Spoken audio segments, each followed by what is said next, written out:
reading your background, I didn't know about your doctorate and your various degrees in mathematics. It makes more sense to me now that you have been doing the work that you've been doing in the way that you have. It shows how you analyze and approach things. When you were studying, I mean, did you have any idea that your work would take you into the fields and into the arenas that you're currently circulating right now? No, when you do math professionally, you think you're going to do math for the rest of your life.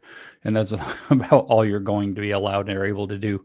And so, no, I had no idea. I wanted to be a math professor. I was kind of fed up with the direction that the universities were taking with regard to trying to maintain student enrollment, which kind of very generally results in things like grade padding, but it also results in being held hostage by students that don't really want to put up with the policies of the school.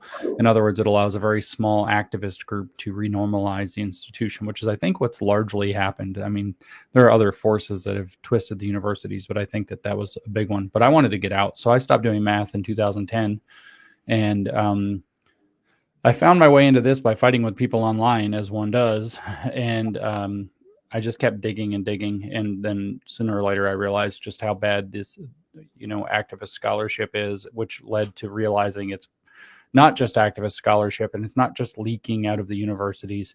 It's actually a global push. This is my conspiracy theories, that there's a global push for communism being put across, especially the Western civilization, Western nations, very vigorously right now. And so you no, actually did not expect it. Did you experience that firsthand as you were in academia?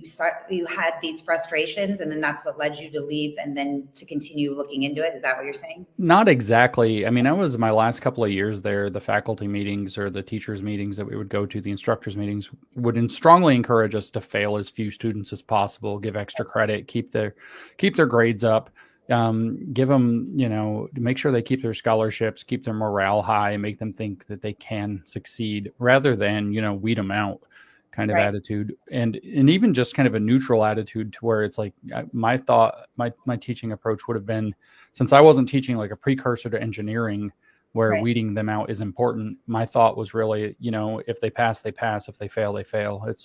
Let's just teach the class honestly and see what happens. But that wasn't what the department wanted to do. But it was really kind of before the woke tide. It was only happening in the humanities. There's only one time I ever actually ran into it in person on campus. I had no idea what I was looking at. Yeah. I went to go to dinner, and I had to walk across campus to get to the restaurant.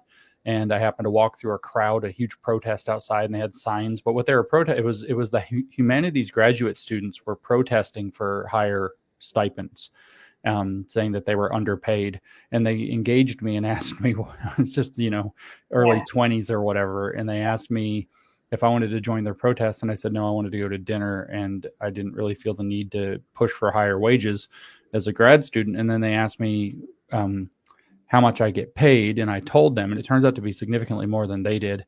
Yeah. And they said, how can that be? That's not fair. I said, well, I'm in math. What are you in? And they said, English. And I said, well, skilled labor pays, and walked off on these people. And they were very upset with me, but I had no idea what I was running into. Wow.